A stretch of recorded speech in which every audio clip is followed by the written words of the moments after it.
Hi, my name is Mark Anthony Dubose Jr. I was born July 4th, 1986. I want to say thank you for tuning in. Today I want to talk about something that I saw a very interesting movie. Have you ever been watching one and you're kind of like in the first 10 minutes, you're like, I don't want to watch this. For some reason, you just stick through it. And halfway, you're still again like, I don't know. But you still just stick through it. And then you come to realize this movie is really interesting. And the last scene, like the last 30 seconds of it, really just talked about the entire thing that was just going on. Entire thing of this guy was talking about, I've always been afraid of thunderstorms, and they just always would scare me. And this guy was one to always research and study and high on learning more and educating himself, thinking that once I educate myself enough, then I'll no longer be afraid of it. Then it starts raining, and he's just sitting out there realizing, I just have to sit through it. I know all of it. I understand the clouds. I understand the thunder. I understand the wave, the motions. I understand it all. But it never really helped me get through it. It helped me just understand it and understand it from it being on a over there type stance, not a being right here with me. So it starts to rain and he just sits in it. And the movie ends. It's a really interesting concept because I believe that that's the thing that stumbles. I'm just going to talk about myself. And I know that it's not just me, but I'm just talking about me. It slows me down because I think that once I know more, then everything will be good. And I've realized it's that's never worked for me. The more that I would research and study and try to know everything and have it all figured out and then get into it, in reality, the worse off it was. Because now I kind of like know too much. Now I know too much about everything that could say potentially go wrong. Whereas, say in a thunderstorm, potentially there's like a 0.00001%, probably even bigger than that, that something say disastrous is going to happen to you. Most of the time, it's just a quick here and then it's gone, because it's interesting because it doesn't stay forever. But yet, in your world and in your mind, it's there forever. But the storm isn't there. There's never been a time on this planet in recorded history that it's just been a thunderstorm for someone's entire life of, say, 95 years old. No, it comes and then it goes. But if you're just researching about things, you're in it. You're going to stay in it for 90, 100, 120 years. You're staying in that fear the entire time, as opposed to just realizing it's there and then we're going to get through it. Because something interesting is, went to an auction yesterday that really opened my eyes up of seeing the differences of animals. Because I saw a buffalo for the first time. Like, I've seen them out.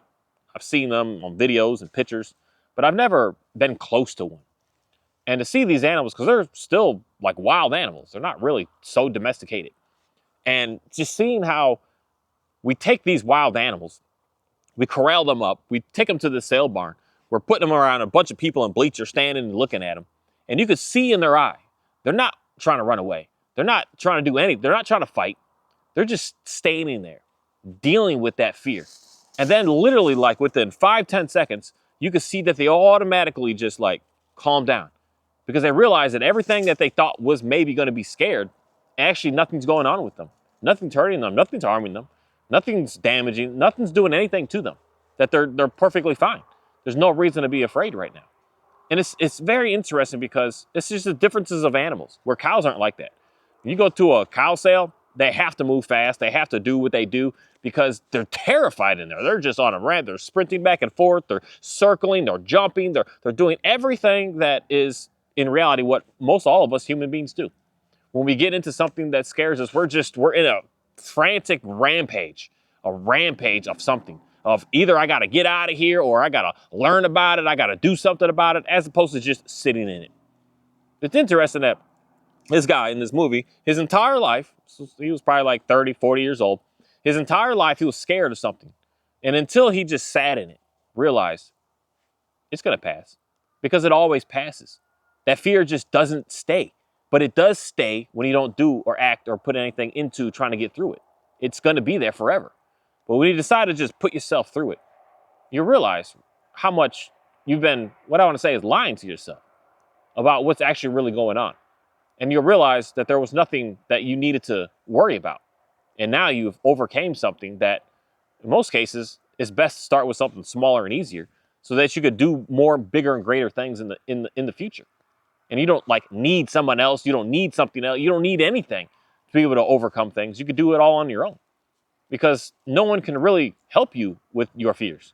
You can only do it on your own. We can have so many books out here about snakes on this is how they are, this is what they do, and the dangers and the good things. But until you just actually interact with one is the time that you're going to be able to get through it. Everyone's written all this information. There's all this stuff out here for us to be able to read. All these people are trying to help you. All these people are trying to help you to be able to make a speech, to stand up in front of people. So many people are trying to help you with talking to other people, with doing everything. There's all kinds of, say, self-help stuff out there that you can read, that you can study, that you can get into to try to be able to get yourself to be more comfortable. But none of that matters in reality. None of it matters. It's all really pointless. The only thing that matters is just going headfirst into it and making a decision that once you go through it, you're going to continue to keep going through it until it goes away. This is what's cool about the buffalo because their behavior is much different. When there's the storms, they're like, we're hunkering down, we're going through this because they know it's not going to be there forever. They know that they're going to get past it. But if they stay in it, it might be there forever. Who knows? But in their mindset, they already know I'm going to get through this because it can't be here forever. There's no storm that's forever. It's not forever. It comes, it passes. It's not an indefinite thing. But for other animals, they live the life as if it's going to be an indefinite thing. And they start to do things. They start to put plans in place thinking that that's going to be there all the time. So when it rains or when it's cold, the animal thinks like, oh, I got to do all this because I don't have no other choice because this is it. This is the end of my life, right? This is just how it's going to be. But that's not the case for pretty much anything on this planet. It's always changing. It's with the seasons and the cycles. It's always doing that. And it's on clockwork in reality, like doing that. Sometimes it's warmer, sometimes it's cooler, sometimes it's more wet, sometimes it's super dry, but it's always changing. And most of us as humans, I'll just say myself, most of my life, I was hunkering down thinking it's always going to be like this. You run into an issue where you got a dry spell where your money ain't right, say. And then you start to believe like, that's just me forever. Once you start to go into that, it is going to be you forever. That is just where you're going to be. And the same thing, if you're doing really good, like, man, sales are good, people are calling, things are going, that's a season, that's a cycle. And if you're living your lifestyle, this is where so many people get messed up, especially when you're in the, say, times of good, because you start to expand your lifestyle thinking like it's always going to be that way. And it's not. You're just in that season for now. But if you're thinking like this is it because of where I am, then you're going to do things that's going to make you, in reality, just stumble, as opposed to preparing for what's going to come next. And not even say preparing and I got to save this, I got to store this, I got to do this, but preparing knowing that things are going to change, that I don't need to have concrete concepts and ideas put in place right now. That these ideas are going to change as I keep on going, as I keep on moving. And when you hit the times or times are bad, you're going to not look at it as times are bad. You're going to look at it as this is just what it is. This is where I'm at. When things are good, things are good. This is where I am. And you're not going to have so much emphasis on thinking like when things change that you're going to go into a whirlwind of a downfall. That you're just going to be able to stay consistent through no matter what.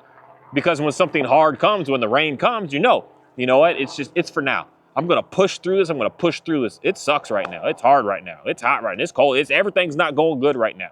This is hurting right now. This ain't good right now. This isn't setting up right now. My appointments aren't getting made right now. You're just going to keep pushing through it, pushing through it, pushing through it, pushing through it, as opposed to just staying in it and getting stuck in it and thinking to yourself, oh, this is it. This is going to be me forever. That's what I believe, just not only my own self, but most people just fall into that we just stay in it. When things are good, for the most part, people are just, you're whistling while you work. You're doing what you're doing. Life is great. And if you happen to live a life like that your whole full term, cool. But that's not most people. Most people, troubles come. Things look good for 10 years. And then you assume that it's going to be good. Then you buy the car, you buy the house, you buy to this, you buy to that, you're buying all these things, you're doing all this stuff, thinking like I'm just going to keep cruising, everything's going to be perfect. Something that really messes us up here in the States is credit and debt. It's not bad enough that you have $0. Nowadays, people need to be like negative $1 million to feel like you're doing anything. That's like the norm today. Oh, get into debt, buy this and have this. Your future self is, because this is the biggest thing of our whole housing crisis we had back in 08, 09.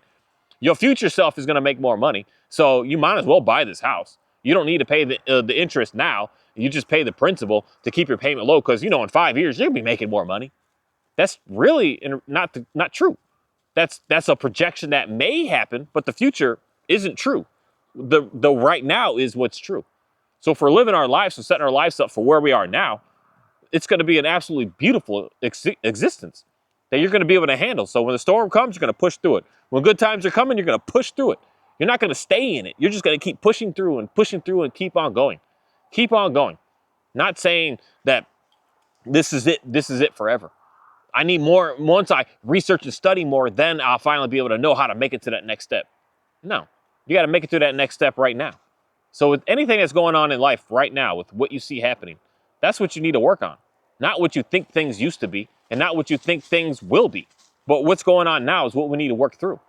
And we need to work through it in a sense of being able to experience it and pushing through on our own selves. I can't put it on somebody else. It's a big thing about folks is I don't know why. I've never really been big in this with my mindset, but I see and I hear, oh my goodness, I hear this from so many people. They're the ones that need to fix it. And when they fix it, then my life will be good. It's just nothing happens that way, unfortunately. And if someone just doesn't know that, I mean, my goodness, it doesn't work that way. You're not just going to get this world leader that comes in and now everything is good. You're not going to get this friend that you're not going to get this wife or husband. You're not going to get anything. You're not going to get your parent to just one day just I'm in this for you and then I'm going to do all this and your life is going to be good. It doesn't work that way. And in reality, that's kind of a amazing, beautiful thing. Because once you realize that it's you, that's when the greatness can really start to happen. Because that's something with me and really just working with these two dogs here. They were just always fighting. They were always fighting.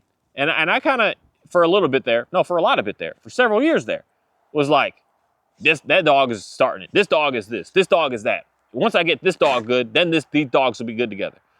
But then I really came to the realization when I really started to just integrate it all together, I realized it was my fault. It was me. I was the cause because I can literally, I started just this dog is fully integrated, full in my life now. Nope. No longer lives in his kennel in the back. He sleeps in the house now. He's there when I'm cooking. He's here all the time now.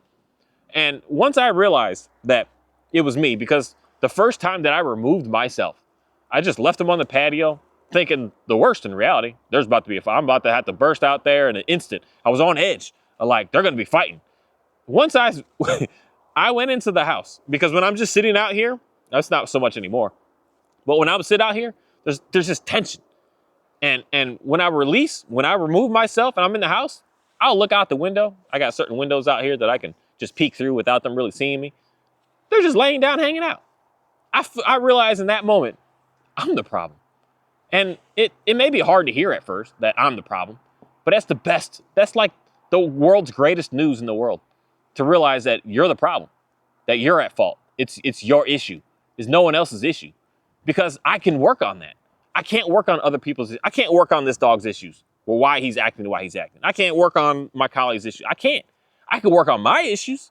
And once I work on my issues, I realize that the issues around me start to disappear. It's a very fascinating thing how that works.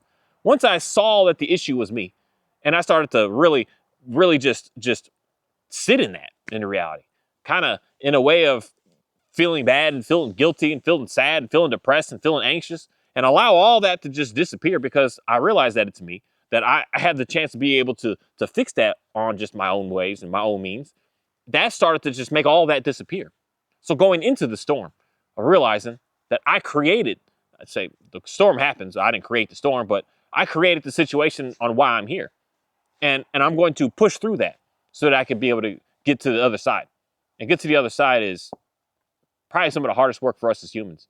But it starts with easy things, and it gets more challenging the older that we get. And it's almost like I won't say it's almost like but it's a lifetime thing that we're just constantly dealing with. Nothing's the same. It's always changing.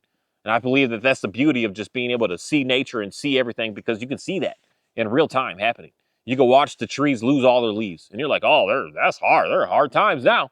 But then later on, you watch the little buds come, and you watch it get greener, you watch it grow and get big, and you watch it look so, all the flowers are out, all the bugs are doing what they're doing. It's like this beautiful harmony. But you know what? It's going to go back to dying again. It's always doing that all the time. All the time. It's just changing, it's cruising, it's going. Sometimes it's a little sick, and then other times it heals up and it gets better. Then it gets a little sick, and then it heals. It's just constantly doing that.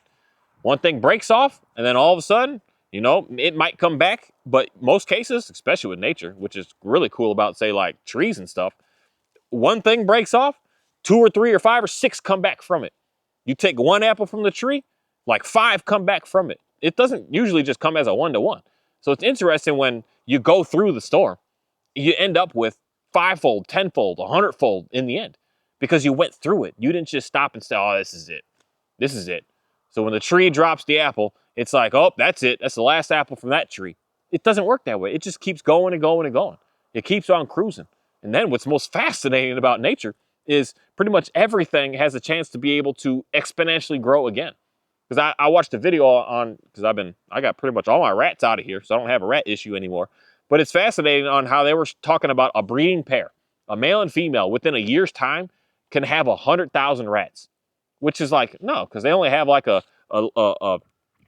think they're 24 days every time they can have babies. So every month, that pair would have like 7, 8 little babies. So 7, 8 babies out of 12 months, when you're adding that up, that's not 100,000. But every single time that they go, it just keeps expanding. So when those two they have 8 kids, those 8, now we're all breeding. So it turns from 2 and it turns into 100 in not even 2 months. And then it turns into 1,000 in not even 3 months. And then it just explodes. That's how pretty much everything in nature is. They're constantly moving forward, constantly going. So one apple that falls, how many seeds are in that apple? Especially like, say, watermelon. That watermelon has like 1,000 seeds in it. So that one that fell off, that's going through the storm, that's struggling right now, that's about to die, it's able to bring back again and keep going again 1,000-fold. And it's just constantly going. And what's really interesting about thinking about this concept, especially as us as humans, is it's not the same thing that comes back from it. It's not the same thing that was going through the storm. It's something different now that's on the other side. And that's what is us as humans. We're going through these problems. We're going through these fears. We're going through these insecurities. Once we get through it, we're no longer the same person anymore. We're something different now. And then we keep going and keep going and keep going and you keep evolving into being something different. You're no longer the same. Sometimes when somebody sees somebody, something that a lot of like my family would say about me, oh, he's really shy, he's really quiet, he's just really reserved. But then when I would get through that, the next time you see me, you're like, wow, he's more just he's out there. He's more talkative. He's more asserting his what's the word they use there?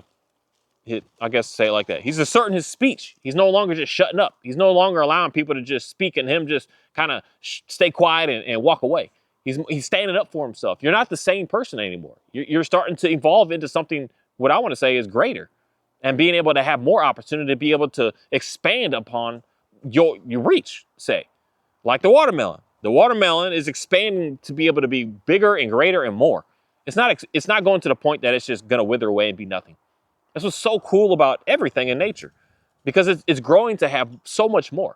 My trees that are dropping all these where's one? Acorns. Oh, there's one right there. I don't feel like getting up. There's dropping all these acorns. There's like thousands of acorns out here, which means there's potential for thousands of new tree growth to come out here. More and more and more. That's how nature do it. It's just going more and more and more. You look at the dog. How many dogs does a dog have? They have like eight dogs. And a dog can have what, like 3 or 4 litters a year? A dog is just growing and growing and growing and growing. It's weird because dogs are super close to how pigs are and how rats are, which makes me kind of think that they're more of a rodent compared to anything else that we have on the planet. Because most animals are a 1-to-1. Cows are 1-to-1. Horses are 1-to-1. Donkeys are 1-to-1. They have one kid once a year. That's it. Dogs are weird. Pigs are weird. Rabbits are weird. Rats are weird. All these animals are very strange. They're like rodents in reality. Skunks, possums, all these animals. They're all very, very similar. But they're similar in the way of how everything is. It's growing to have so much, to just have an overabundance. But in reality, in nature, compared to us as humans, we're able to take care of ourselves to be able to live longer. Whereas a dog in nature, that one puppy might make it. Whereas a cow in nature, like for the most part, they always make it. The one has the one, and it survives and it thrives and it lives good. and it lives just as good as how we as humans in reality do, with no having to mess with them, no having to interact with them. They just keep on going. But a lot of these animals that have like multiples, one, maybe two make it, which is the norm of how the world is. All these 1,000 acorns that are falling, one or two may make it, but it's giving back more and more and more. It's still moving forward. It's still going forward. And in reality, what's really cool about us is the more you keep getting through these issues, the more resilient you get, the more your offspring are going to be even more resilient to things that are to come. But if you're just sitting in fear, all you're going to continue to do is keep on giving your offspring more fear. And it's going to keep pushing them down. That's the whole thing of especially if you want to go read deep into the Bible and something that they talk about of generational curses. That's a generational curse when you're living in fear. Because when you're living in fear, you're putting that fear upon your next generation. You're scared of heights. What do you think you do to your kids? You make them scared of heights. You're scared of a snake. Your kid is scared of a snake. You're scared of speaking. Your kid is scared of speaking. You're scared of, and you're not willing to want to overcome. You're putting upon everything else, as opposed to just giving everything a blank slate of saying, "Oh, you're not scared of that. Go ahead and go do that." To allow them to get through that. That's a generational curse. Is we're not getting through our issues and our problems, our insecurities, our fears, and we're putting it on everything around us. Even though that other thing has nothing to do with us. It has nothing to do with us. It's our own problems. But when we get through it, we get past it, especially.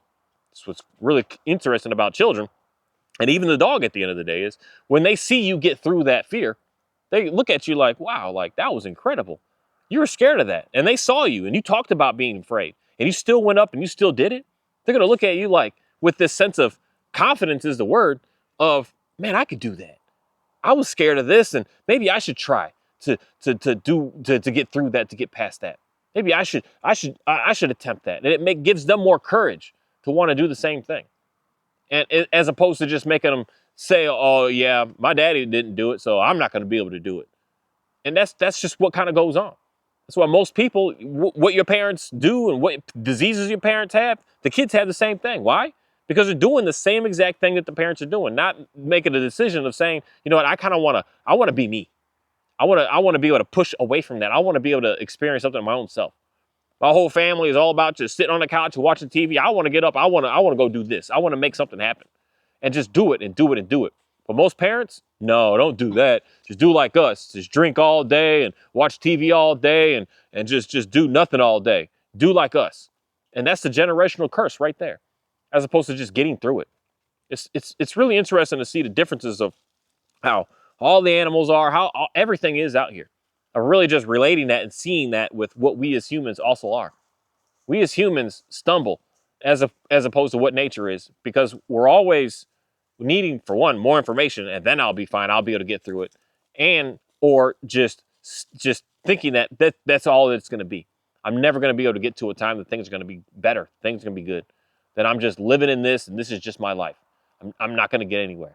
Once you're in that mindset, it's really hard to get out of that mindset. Thank you.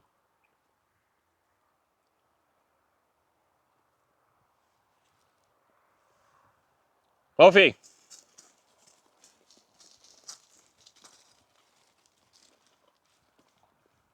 So I know it might not be a next year thing, but I think the next year after that, I'm transitioning. I'm going to get buffalo. They're a very, very interesting animal. Interesting to see how they can come into a terrifying environment and how they would just stand there and just look around. I don't care how even young they were. There were some really young ones in there. They were probably like 3 months old, little babies, all the way to adults that are like 4 or 5 years, probably even beyond that. Big, man, big, powerful, terrifying looking animals in reality, because they are so powerful. But they would just stop, they would freeze and look around, and then just like, oh, I'm fine. I'm good. Actually, you guys are scared of me, so that kind of gives me another leg up of everything is fine. Everything is okay. And it was incredible to be able to see a huge difference of how being able to get through your fears by experiencing it, instead of running away from it, and instead of trying to do something crazy like damage somebody, hurt something, try to assert your like physical power over something, but just being able to just look around to say, is there anything wrong? No. Okay, well, let's move on to that next step, the next stage now. without anything but just overcoming what was going on, all those feelings, all those emotions inside of you. Such an absolutely incredible animal to be able to see, to just be able to stand next to and just hear it breathe and just watch what it does. It's just something about them. Because I see that's more of what I want to say is on the wild side of how, in reality, most wild animals I see are kind of like that. They'll be nervous they run away, but that's why it's easy for me to say get rats out of the trees and stuff, because once they get a pretty good distance, they stop, they turn around, they look back. They're like, hey, well, do I need to be afraid of you? Can you do anything? What are you doing? What's happening? In most cases for us, like, because squirrels, everything does this. They run away for a little bit, but then they stop and they look back and they're like, hey, what's going on? They don't typically just run, keep on running until they have a heart attack and fall over. They don't do that. They run and then they stop and then they look back and they're like, oh, everything's fine. But that's not what humans seem to do. We just keep running for the rest of our lives until you have a heart attack, literally have a heart attack, and just you get not going anywhere. You just keep running. Never stop, look back and say, what am I running from? Where am I going here? And assess the situation. You just keep running. And that running is in reality what's hurting most folks. Granted, if someone said, even if somebody's shooting is doing something crazy like that, you're not going to keep running for the rest of your life. You're going to run until you're like, where am I? Turn around, look, okay, everything's fine. Let me go ahead and go over here. That's how pretty much everything is. But for a physical thing, it like makes sense for people. Ophi, Oreo, Kahi, come here. All y'all come here. Johnny, come here. Where's Oreo? Oreo? All y'all get over here.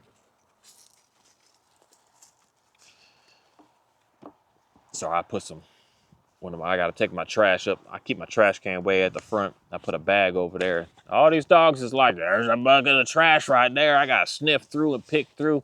I don't care if they sniff on it, but they don't stop there. They gotta keep on nibbling on it. Then I gotta go over there and double clean up because they done took half the stuff out that there's no food in there anyways. It's just, well, dogs can smell anything, so they'll think that there's food because they can smell a scent of that residual. But because all my food goes to the pigs, which is so cool. But everyone sees it in the physical of like, yeah, run away and get some safety, but not in the like, say, spiritual thinking aspect. In the thinking aspect, when you're scared of something, you never stop and think like, maybe I should just actually figure out what's going on here. You just keep running and running and running and running and running and running and running. And then, yes, have the heart attack, have the stroke, have everything wrong with you. Have everything wrong with you that someone would say, oh, my family has heart disease and heart problems. I do too, because it's a genetic thing. There's some genetic stuff, but as far as the most part, just because they had something doesn't mean that you do, but more likely you will because you do the same stuff that everyone else in your family did. They're all running. They're nervous of something and they're running. Keeping all this anxiety in you, keeping all this fear in you all the time. Your body is just living in stress. You can't even relax the body. Your body's just always tense and you can't even just relax it down. Even when you're just sitting, even when you're hanging out. I mean, some people, it's a very unfortunate thing of how tense some people are is you can just see it. Give them some alcohol and see how they act. Some people drink and they pass out. That's not, for the most part, most people aren't alcoholics when they do that. They just drink and then they pass out. But some people drink, and what do they turn into? Monsters. They get so rowdy.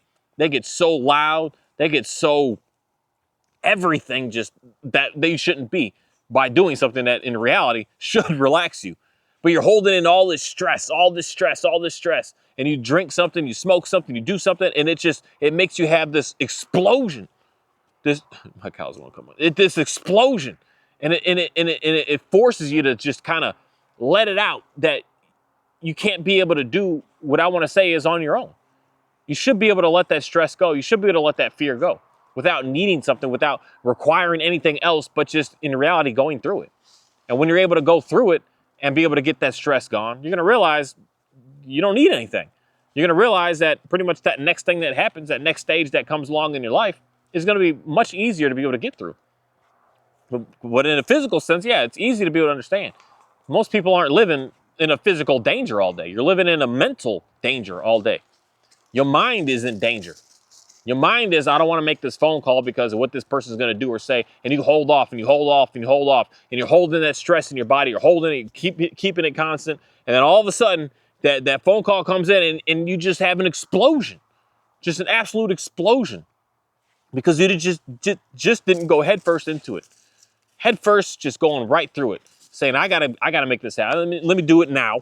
Let me make the call. Let me go ahead and get this over with now. As opposed to just holding on and running away and running away and running away. We're making our lives worse by running away from these things, as opposed to just going into it and just dealing with it. It's just certain things about how I know how to be able to get a dog in a good place is the same way I get my own self in a good place, is I'm going to sit in it. None of my dogs across the board are scared of thunderstorms or scared of this stuff. You know why? Because I get my raincoat on and I'll sit right here. Right here. We're hanging out. We're going to sit in it because I'm going to show you how irrational that fear is that you have right now. How it's not real. We're going to sit here and they're going to sit in it and they're just going to look around and be all, this is crazy, it's scary, the noise is loud, everything is good. And then after a while, they're going to keep sitting there and realize like, oh, nothing's going on. And then we're good. And then we can go run and play in the rain now, finally. And just go have a good time and have a fun time. And just live life. And now when that next thing comes, now we'll worry about that next thing. And all my dogs, my BB gun and my little thing, because it makes a weird air sound. And I know it has to hit the dog's ears like, what the heck is that? So I'm on the patio just shooting. I'll shoot 100 rounds to that thing. And after a while, I realized like, oh, okay. Now what are we going to do with that thing? So that's why every time I bring it out, they're like, where are we going to go chase? So it changes from I was afraid of it to now I'm excited to be able to see it, knowing what's about to happen next. Now if I bring it out and I tell a dog don't to come with, because I have some, they like to hang out in the cactus for some reason. And I can't let Ophi, because she gets too excited, she's getting pricked by this dang cactus. And I tell her to stay back. She's like, oh, bum. She's like, oh, I want to go. But day one with this thing, she's terrified of that thing. Terrified. I'd bring it out and she would run and just run away. Run away. If I just bring it out. Now I bring it out, she's like, let's go get some. Let's go do some. That's how we should be doing with pretty much everything in our lives. Anything that we're afraid of, we're going to go through it. We're going to actually deal with the thing that we're afraid of. Not research about it, not study it, not wish, hope, and dream about it, not pray about it. What a lot of people think that, oh, I can just pray it, I'll pray it away. It doesn't work that way. You got to experience it away. You got to go through it away. You got to deal with it away. And then it'll go away. And that's the only way in reality. The only way. You can think that things are fine, but most cases, when someone's like, oh, I'm not nervous of that, it's because you're running from it. You're constantly running away from it. And when you're constantly running away from it, you think that you're good. And when it actually hits you in your face, then what? Then where are we going to go? Johnny, what you itching? It's just so cool to be able to recognize that pretty much, not all, but almost all, I'm going to put out probably even like a 95 or more, probably 98% of my life is something that I got to deal with. It's got nothing to do with over there. Someone can say, oh, the gas prices are high. Once they get that, then I'll be good. No, I just got to adjust what I do to be able to make sure that I can take care of what I need to. So if I used to do 2 trips, maybe I got to make 1 trip. Maybe I got to make a half a trip now and get a little extra so that I don't have to take those many trips anymore. So that I can be able to cut this down and cut that down. Prices of food going too high? Maybe it's time to say, hey, you know what? Maybe I really haven't been eating as good as I should have been. Maybe I need to change this and change that and withhold this and withhold that and realize that, wow, now since I've been withholding this and changing this, now I have an overabundance. Even though the prices didn't go down, the prices are still going up. But you realize it was your problem, your fault, your issues on why everything isn't looking good. When it's that way, it's a peaceful existence because you could do something about your problems. You could do all kinds of stuff about it. But if that needs to fix for you to fix, you can't do anything about that. You can't. You just can't. You're living in a life of just agony because you can't get them to change. You can only get your own self to change.